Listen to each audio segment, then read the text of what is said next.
माउज़-सिंह इनकलाब दौरान हिकिड़ी तमामु वॾी कमाल जी कहाणी लिखी हुई। माउज़-सिंह लिखियो त हिकिड़ो पोड़ो हो, उन जे घर जे अॻियां जबल जी वॾी टकरी हुई, तमामु वॾी टकरी। उहा जबल जी टकरी उन पोड़े जे घर जी हवारो ते बीठी हुई।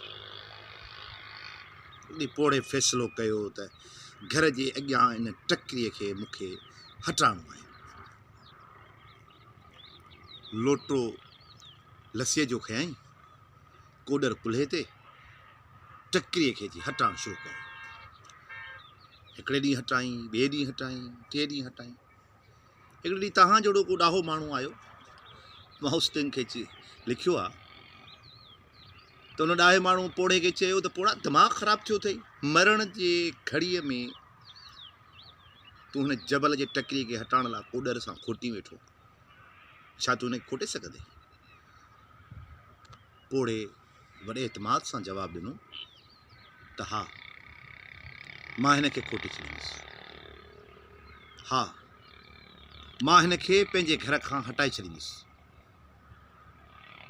उन माण्हू वरी चयो, हेॾी वॾी टकरी, हेॾो वॾो जबल, उनखे तूं हटाईंदे? चई हा, मां हटाईंदुसि, छाकाणि त आउं वधंदड़ आहियां, ही जबल जी टकरी खुटंदड़ आहे। मां जॾहिं मरण जे वेझो ईंदुसि त पंहिंजे पुट खे हीअ कोॾर ॾींदुसि, उनखे चवंदुसि त हिन जबल जे टकरीअ खे हटाइजांइ, ऐं उनखे इहा बि वसियत कंदुसि त जॾहिं इहा जबल जी टकरी तोखां न हटी सघे त तूं पंहिंजे पुट खे ॾिजांइ, उहो पंहिंजे पुट खे ॾे, हिकु ॾींहुं जबल जी टकरी असांजे घर जे अॻियां हटी वेंदी।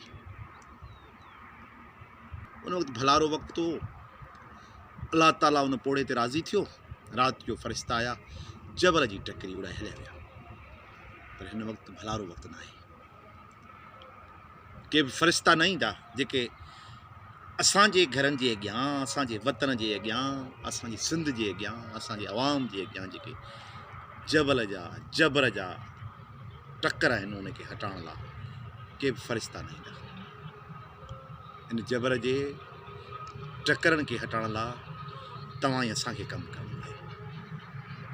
तव्हां ई असांखे पंहिंजे नसुलनि जे बका ऐं बचा लाइ कोॾर सां ई जबर जा टकर हटाइणा। अचो त हिन ख़ामोशीअ में पथर हणूं, अचो त पंहिंजे वतन जे अॻियां जबर जे टकरनि खे हटाइण लाइ पंहिंजो पंहिंजो किरदारु कयूं।